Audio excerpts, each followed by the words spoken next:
И Трпео се шегува и смејува, надвитрува. Таков е Пео. Кога му одговара, им дозволува на другите да мислат дека е будалче.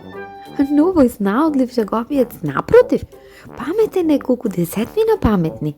Навистина. На прв поглед можеш дури и да помислиш дека треба да го искараш, да го посоветуваш дека не е добро постојано да се шегува на сметка на другите. Ама потоа, штом прочиташ една или две од приказните за неговите згоди и незгоди, ќе сватиш нешто сосема друго за нашиот Трпео. Ајде да видиме со кој се шегувал и надмудрувал Пео. Во некои приказни се шегува на сметка на оние кои во општеството се издигнале на повисоко скалило. Занаечи, трговци, попови и станале алчни, скржави, заборавиле како е да си сиромав селанец. А сакале да живеат удобен живот и да си се збогатуваат на сметка на трудот на сиромашните работници и слугите. Да, некои побогати тогаш најчесто не биле фер. Па што? Заслужиле да бидат вака и смејувани. Браво, Пео.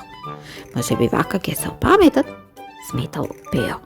А од друга страна пак се надевал дека со неговите постапки ќе ги предупреди селаните да не си дозволуваат вака да стануваат лесна жртва. Ама знаете што? Тој се шегувал и на сметка на неговите соселани.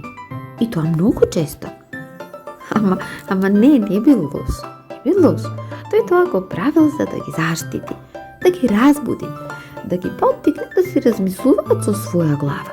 Не само да слушаат некој што ќе им каже да направат и тоа да го направат без да си размислат дали тоа е добро за нив и потоа така да бидат искористувани.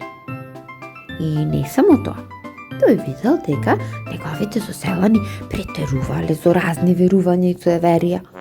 Па така и за тоа претерување имал интересни лекции. Се шегувал и надмудрувал и со судиите, агите, беговите, кајмакамот. И па му се смачило да гледа како тие го искористуваат поробениот народ. Замислете, обичниот народ немал никакви права. И тешко тој што ќе покажел непослушност кон нив големите. Па Пео убаво знаел да се пошегува со нив. Се шегувал на нивна сметка, а народот гледал, учел и сваќал. Или барем така се надевал Пео. Ајде да се дружиме со приказните за Трпео и да ги откриваме неговите намери. Обидете се, интересно е.